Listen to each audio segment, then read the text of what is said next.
Assalamualaikum warahmatullahi wabarakatuh. Kami dari kelompok 6. Di sini kami akan menjelaskan hasil dari tugas perancangan mata kuliah IPPDU yang berada pada lab boiler. Ini ada opening dari kita.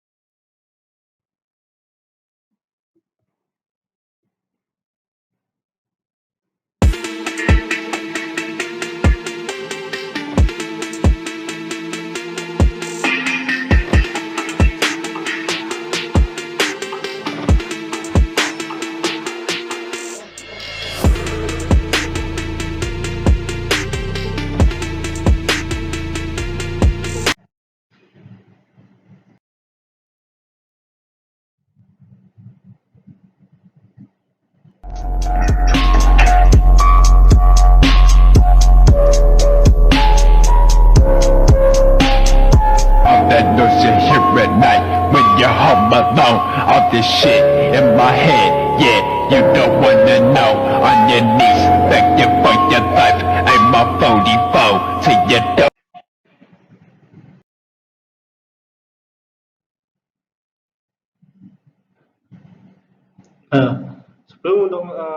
Sebelum lanjut ke slide selanjutnya, dari kami izin memperkenalkan diri terlebih dahulu. Yang pertama, perkenalkan, nama saya Septian Chandra Dwi Mulya, NRP 29. Perkenalkan, nama saya Karol Audi Zamrud, Al-Kautsar, NRP 34. Baik, selanjutnya ada saya, Gigi Ramadan, dengan NRP 036. Dan yang terakhir ada saya sendiri, Prayoga Prasetyo, dengan NRP 043.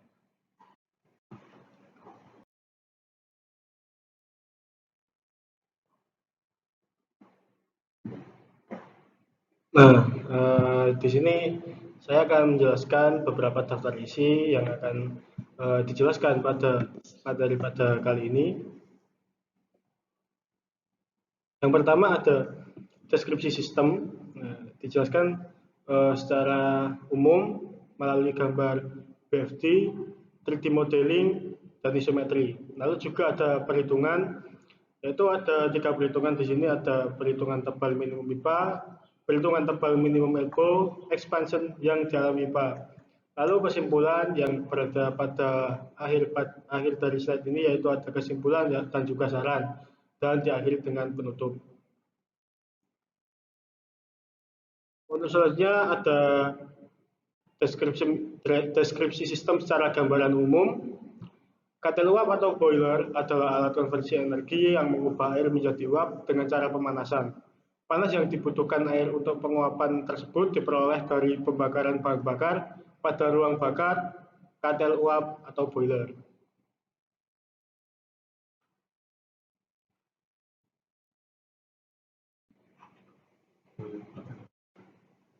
Nah, PLTU atau pembangkit tenaga listrik merupakan jenis pembangkit yang menggunakan uap panas untuk memutar turbin.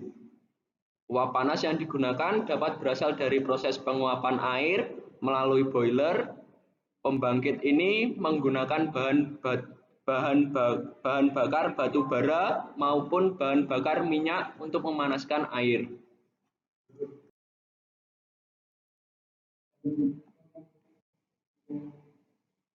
Proses perubahan air menjadi uap terjadi dengan memanaskan air yang berada di dalam pipa-pipa dengan memanfaatkan panas dari hasil pembakaran bahan bakar.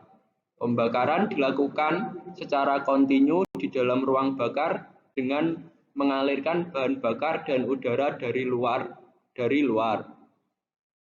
Nah, uap yang dihasilkan dari boiler ini adalah uap superheat dengan tekanan dan temperatur yang tinggi. Jumlah produksi uap tergantung pada luas permukaan pemindahan panas, laju aliran, dan panas pembakaran yang diberikan. Boiler yang konstruksinya terdiri dari pipa-pipa berisi air disebut dengan water tube boiler.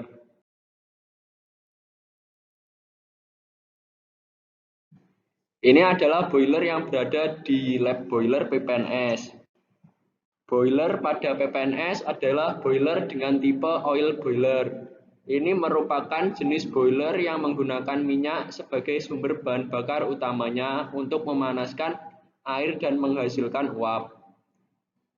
Oil boiler beroperasi dengan cara minyak bahan bakar dialirkan ke burner untuk dinyalakan. Api yang dihasilkan burner akan memanaskan air yang ada pada boiler.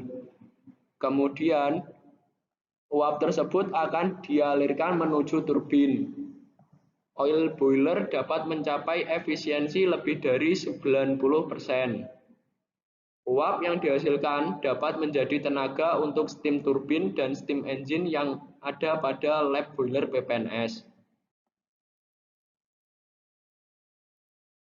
Nah, ini adalah BFD boiler di PPNS.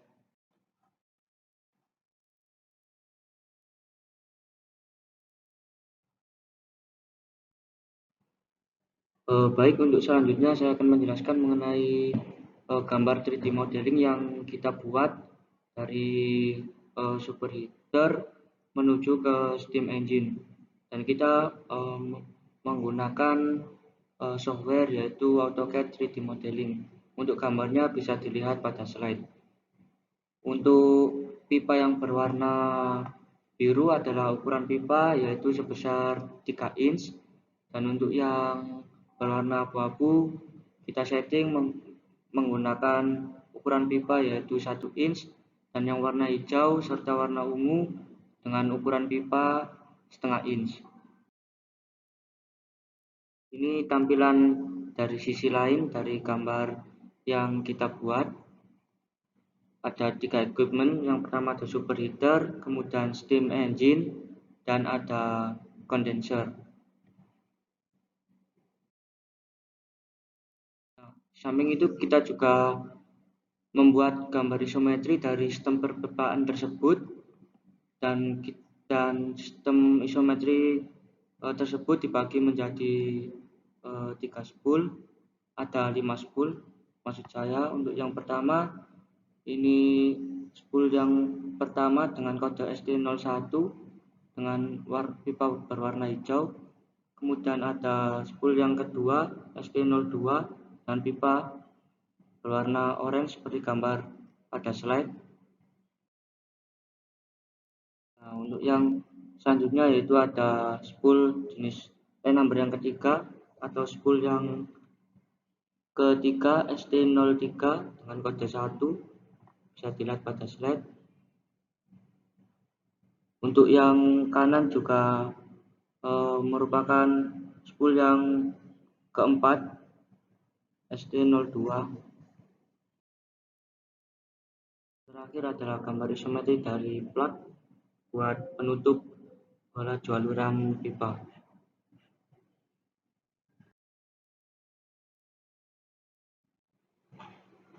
Baik, selanjutnya ada bab perhitungan. Untuk yang pertama yaitu minimum thickness track pipe atau minimum thickness pipa lurus.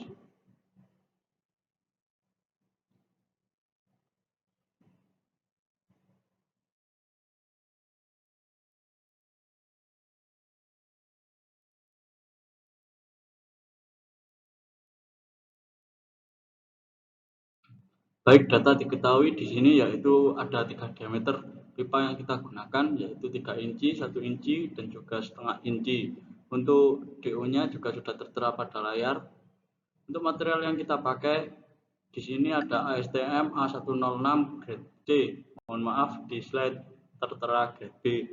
Untuk koefisien nilai S yaitu 20, lalu dikonversi ke satuan pound square inch menjadi 20.000. Untuk temperatur desainnya 356 derajat Fahrenheit. Untuk tekanan desain 79,7 pound square inch. Lalu nilai CA-nya 0,125.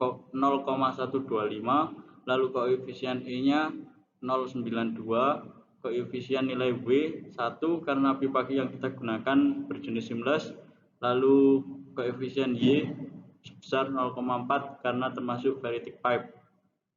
Untuk nilai koefisien E, W, dan Y dapat dilihat pada tabel yang tertera pada layar. Tabel tersebut terdapat pada ASME B31.1 yaitu tentang power piping.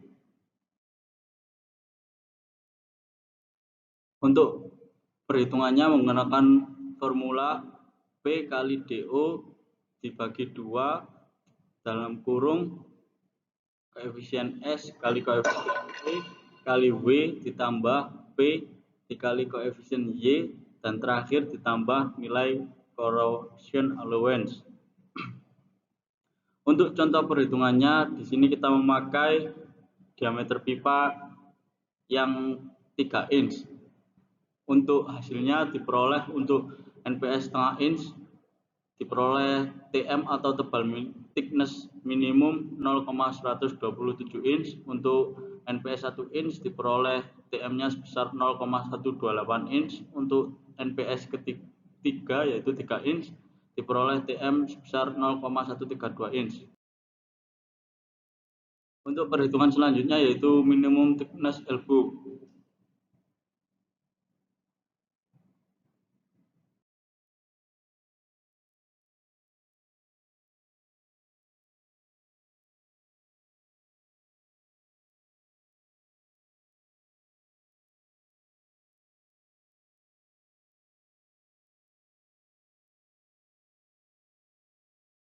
Untuk data-data diketahui sama dengan waktu perhitungan di slide sebelumnya.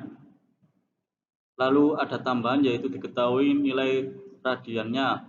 Nilai radiannya diperoleh dari 1 kali 1,5 kali nilai NPS pipa tersebut.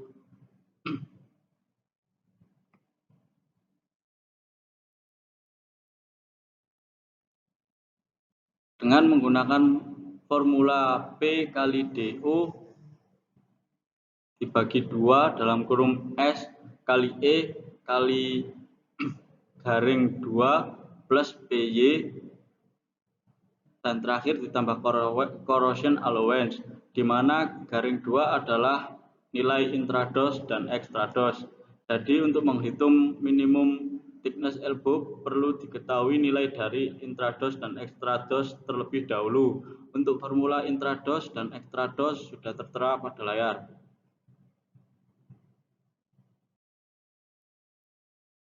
Contoh perhitungannya dengan menggunakan formula yang sudah tertera di atas tadi bisa dilihat pada layar.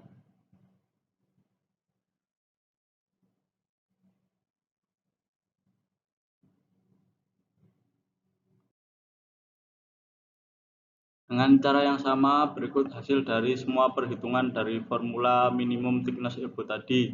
Untuk NPS setengah inch, TM intradusnya diperoleh 0,128. Untuk TM extradusnya 0,127. Untuk NPS 1 inch, TM intradusnya diperoleh 0,129 dan TM extradusnya diperoleh 0,127. Dan terakhir untuk NPS 3 inch, TM intradusnya diperoleh 0,135 dan TM extradusnya diperoleh 0,131. Untuk perhitungan yang terakhir yaitu pipe thermal expansion.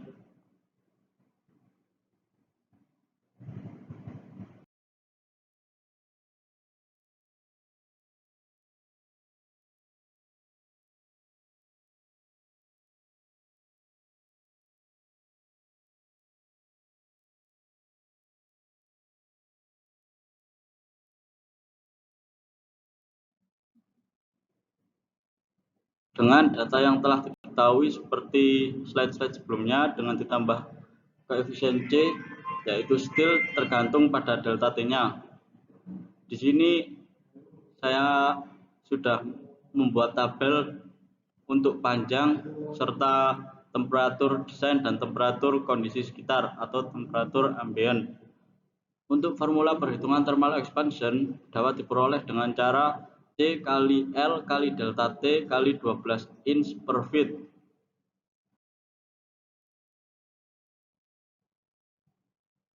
Untuk perhitungan yang pertama dapat dilihat pada layar. Untuk nilai C sendiri dapat diperoleh pada tabel yang sudah tertera di layar. Ini saya ambil dari ASME B31.1 tentang power piping, di mana nilai yang kita cari harus diinterpolasi terlebih dahulu karena pada tabel tidak ada nilai yang sama dengan hasil yang ada pada data kita, dan diperoleh C steel sebesar 6,822 kali 10 pangkat negatif 6. Berikut perhitungan pada kondisi 2 dapat dilihat pada layar. Dan ini untuk perhitungan kondisi yang ketiga, sekaligus menjadi perhitungan yang terakhir.